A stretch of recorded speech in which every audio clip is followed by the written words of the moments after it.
Hello guys, welcome back to Ambition Nursing classes. In this class, we are going to learn about preeclampsia. So, first of all, let us understand what is pregnancy-induced hypertension. So, the term pregnancy-induced hypertension जैसे आप सबको पता है कि इसमें क्या होता है, बीपी इंक्रीज होता है ना. And pregnancy induce means due to the pregnancy state the BP is increased, है ना.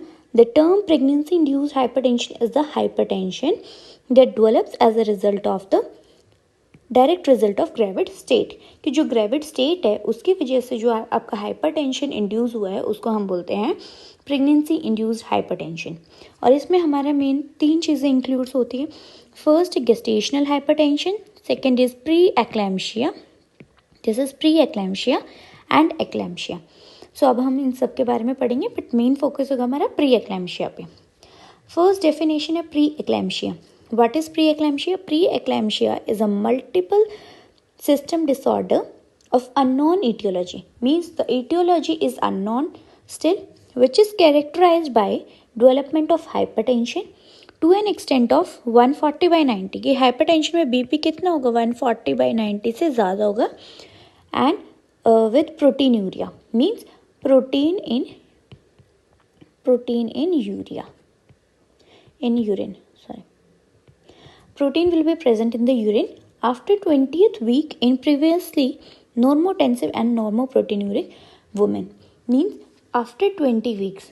ये प्रेगनेंसी के 20 वीक्स के बाद जो भी आपको मेन क्या क्या कैरेक्टरिस्टिक्स हो गए, हाइपरटेंशन दिख रहा है, प्रोटीनूरिया दिख रहा है. After 20 weeks in a women जिसको पहले नॉर्मोटेंसिव थे और नॉर्मोप्रोटीनूरिया थे, मीन ना कोई हाइपरटेंशन थी ना प्रोटीनूरिया था. क्लियर है? This is the definition given in DC Dutta, according to DC Dutta. Next अब कुछ डेफिनेशंस पढ़ लेते हैं. सो हाइपरटेंशन क्या होता है? When BP is more than 140/90 mm of Hg, measure 2 times with at least a 4 hours interval. ठीक है, मतलब 2 रीडिंग्स आया आपका बीपी का 140/90 और कितने गैप पे? 4 आवर्स इंटरवल पे, तो उसको हम क्या बोलते हैं? हाइपरटेंशन. प्रोटीनूरिया क्या हो रहा है? If urinary excretion of more than 0.3 gram protein in 24 hours specimen, तो उसको बोलेंगे प्रोटीनूरिया. गेस्टेशनल हाइपरटेंशन क्या होता है? When BP is more than 140/90 after 20 weeks but without proteinuria. ठीक है, this is the difference between gestational hypertension and pre eclampsia. Gestational hypertension में only BP increase है, ठीक है, बट इन प्री एक्लैम्शिया में क्या है? बीपी भी है, इंक्रीज है, प्लस हमारा प्रोटीनूरिया भी है ना. एंड एक्लैम्शिया में क्या होता है? एक्लैम्शिया में बीपी इंक्रीज है, प्रोटीनूरिया है, मीन्स सेम प्री एक्लैम्शिया वाला, प्लस इसमें होगा हमारे कन्वर्जन्स. ठीक है, और we can say grand mal seizures. ठीक है, ये हमारा डिफरेंस है.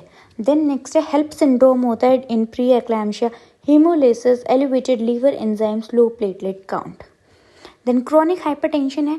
क्रोनिक हाइपरटेंशन क्या होता है? If the hypertension present before the pregnancy, ठीक है, बिफोर 20 वीक्स ऑफ प्रेगनेंसी, तो उसको बोलते हैं क्रोनिक हाइपरटेंशन. क्लियर है डेफिनेशंस? नेक्स्ट है रिस्क फैक्टर, कि कौन कौन रिस्क फैक्टर पे है आपके, किन किन को होने के चांसेस है. फर्स्ट है प्राइमी ग्रेविडा. प्राइमी ग्रेविडा को क्यों होता है? क्योंकि फर्स्ट टाइम जो होता है हमारा ट्रोफोब्लास्टिक इन्वेजन होता है ना, ट्रोफोब्लास्ट इन्वेजन होता है, तो मे बी उसमें कोई फेलियर आ जाए या फिर कोई और प्लेसेंटल इनसफिशिएंसीज आ जाती हैं, क्योंकि वो फर्स्ट टाइम हो रहा है ना, तो there can be chances in the primi gravida. Then family history, history of pre eclampsia और वी कैन से एक्लैम्शिया. ठीक है, नेक्स्ट है placental abnormalities. Due to obesity there are more chances of having pre eclampsia. Then pre existing vascular disease कोई है और thrombophilias. Clear है risk factors? Next move on to causes of pre eclampsia. Causes क्या है? First, as I already told you, failure of trophoblast invasion. So usually हमारे क्या होता है, सेकेंड ट्राइमेस्टर तक हमारा जो है ट्रोफोब्लास्ट इन्वेजन हो जाता है टिल मायोमेट्रियम तक. बट इन प्री एक्लैम्शिया में क्या होता है? ये फेल हो जाता है, तो हमारे जो ब्लड वेसल्स है वो अच्छे से ब्लड सप्लाई नहीं कर पाता, there will be fetoplacental insufficiency हो जाती है, ठीक है, and pre एक्लैम्शिया।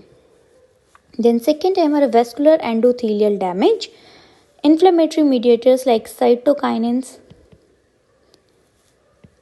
then immunological intolerance between mother and fetal tissues, then if there is an coagulation abnormalities present या फिर imbalance of angiotensin and anti-angiogenic proteins, then if there is any genetic predisposition, ठीक है, ये सब क्या है causes. वैसे इसमें हमने डेफिनेशंस में पढ़ा था कि जो इटियोलॉजी है वो अननोन है ना, बट हमने कुछ रिस्क फैक्टर्स पढ़े और कुछ हमने कॉजेज पढ़े विच कैन बी द कॉज, ठीक है।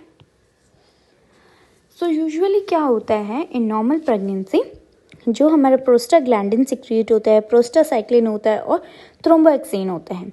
ये जो है प्रोस्टाग्लैंडिन्स जो होते हैं वो वैसोडाइलेटरी होते हैं इन नेचर, इन नॉर्मल में, ठीक है। प्लेसेंटल एग्रीगेशन को काम करते हैं, utero placental blood flow increase करते हैं normally. But what happens in pre eclampsia, pre eclampsia में क्या होता है, इन दोनों का जो है ना प्रोस्टासाइक्लिन और प्रोस्टाग्लैंडिन का जो सिक्रीशन होता है वो कम हो जाता है। ये कम होगा तो वैसोडाइलेटरी हमारा इफेक्ट कम हो जाएगा, और जो थ्रोम्बोएक्सिन होता है वो यूजुअली क्या होता है एक वैसो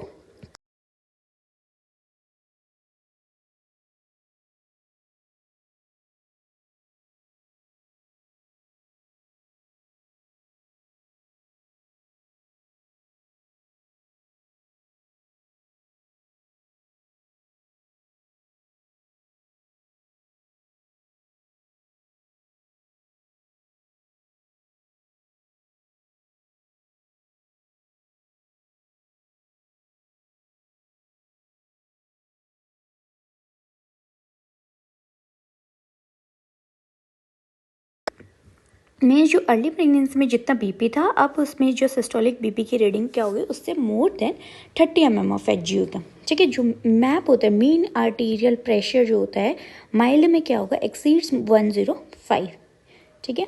इन सीवियर में क्या होता है, सीवियर में जो सिस्टोलिक बीपी है वो मोर देन 160 होता है। यहाँ पे था सिस्टोलिक बीपी प्रीवियस से 30 ज़्यादा, बट इसमें कितना हो जाएगा 160 से ज़्यादा, और diastolic more than 110।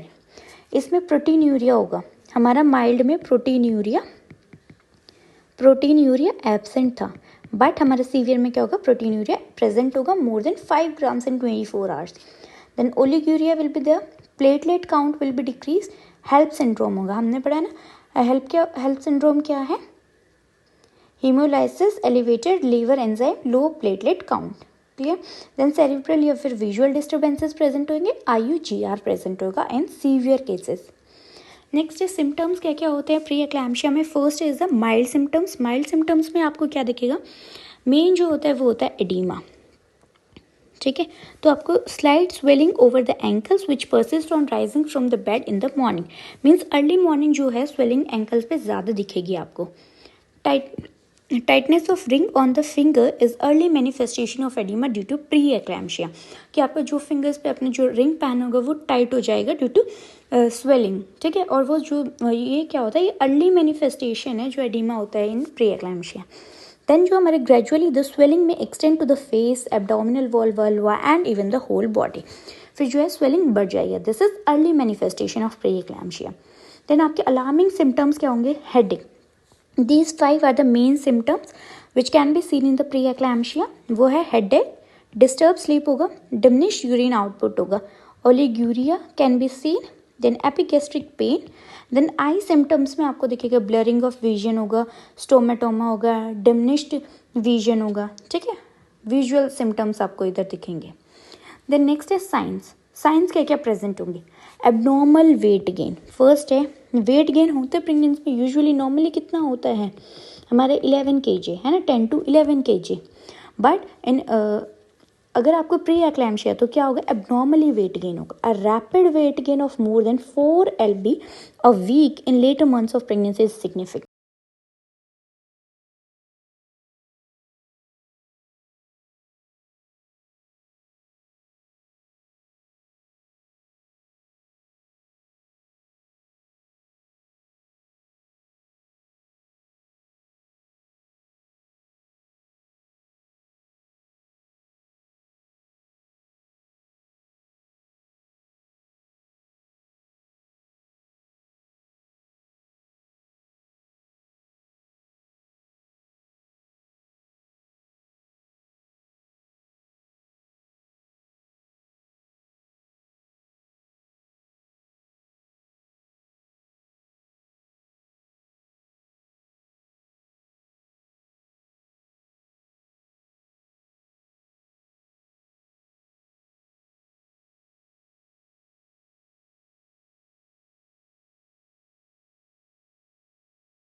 Blurred vision होगा, देन डिमिनिश्ड विजन होगा, ठीक है। सो इसके लिए हम क्या कराएंगे, ऑप्थेल्मोस्कोपिक एग्जामिनेशन कराएंगे। देन हम कुछ ब्लड वैल्यूज से क्या क्या देख सकते हैं, ब्लड वैल्यू से हम uric acid, urea, creatinine, thrombocytopenia मिलेगा क्योंकि हमने हेल्प सिंड्रोम पढ़ा था, है ना। देन हेपेटिक एंजाइम्स, उसमें इंक्रीज मिलेंगे। देन एबनॉर्मल कोएगुलेशन प्रोफाइल मिलेगा। So next antenatal foetal monitoring करा सकते हैं। So these are the investigation which should be done in pre eclampsia. Then what all complication can be seen in pre eclampsia. First maternal में क्या दिख सकता है, हमारा जो प्री एक्लैम्शिया है वो मे भी हो सकता है एक्लैम्शिया में कन्वर्ट हो जाए इन अ मोर सीवियर फॉर्म, है ना। तो जो eclampsia it can cause accidental haemorrhage, it can be antepartum haemorrhage और the postpartum haemorrhage. Then oliguria या फिर एन्यूरिया भी हो सकता है। एन्यूरिया होता है less than 100 ml of urine output in whole day in 24 hours, है ना। Then blurring of vision, preterm labor can be there, then HELP syndrome, postpartum hemorrhage और sepsis. देन फीटल में क्या क्या कॉम्प्लिकेशन हो सकती है, IUD intra uterine death, then IUGR intra uterine growth restriction, asphyxia can be there और the pre maturity can be there. So these are the complication which can be seen in pre eclampsia. Then आप उसको manage कैसे करोगे, what is the management.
अगर patient को हो जाता है प्री एक्लैम्शिया, तो फर्स्ट है कि you have to admit the patient in hospital, ठीक है। इसमें होम मैनेजमेंट आपका मेनली कुछ नहीं होता, आपको हॉस्पिटल में पेशेंट को एडमिट करना होगा. फर्स्ट है rest, patient should lie in left lateral position और जितना हो सकता है आप पेशेंट को रेस्ट प्रोवाइड करेंगे. देन सेकंड है डाइट में आप डेली प्रोटीन देंगे, फ्लूइड रेस्ट्रिक्ट करेंगे, ठीक है. फ्लूइड रेस्ट्रिक्शन होगा, इसमें सॉल्ट रेस्ट्रिक्शन होगा, ठीक है. Then diuretics can be given Lasix to decrease the oedema, ठीक है. एंटी हाइपरटेंसिव देंगे आप. Anti hypertensive pre eclampsia cases and pregnancy आप कौन सा दे सकते हैं, फर्स्ट है लेबेटालॉल. लेबेटालॉल का मोड ऑफ एक्शन क्या है, it is the alpha and beta blocker. और कितना डोज दे सकते हो, 100 mg TID और QID, ठीक है. So this is the drug of choice in the pre eclampsia. Then nifedipine दे सकते हैं. निफिडिपिन क्या है, calcium channel blocker, 10 to 20 mg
ठीक है, या फिर बीपी हमारा परसिस्टेंटली हाई है, persistently rising BP to severe level, तो आपको ये मॉनिटर करना है कि कंप्लीट कंट्रोल हो गया या फिर बीपी अभी भी हाई है, या फिर बीपी जो है एंटी हाइपरटेंसिव देने के बाद भी हाई है और सीवियर प्री एक्लैम्शिया है जो इंडिकेट करता है हमारे इमीडिएट डिलीवरी। तो आपको क्या क्या करना है, अगर आपका कंप्लीट कंट्रोल हो जाता है तो आपको मेन चीज़ क्या देखनी है, पहले देखनी है कि वो प्री टर्म है कि लेस देन 34 वीक्स, या फिर टर्म है क्लोज टू 37 है और एटलीस्ट मोर देन 34 वीक्स है।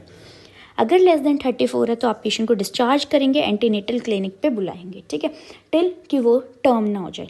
और अगर ऑलरेडी टर्म है तो आप हॉस्पिटल में रखेंगे, देन डिलीवरी उसको प्लान करेंगे और वो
then risk factor, their causes, then clinical types of preeclampsia, that is mild and severe, then symptoms, signs, then what all investigation you have to do, then what are the complications for mother and the fetus, then how to manage preeclampsia.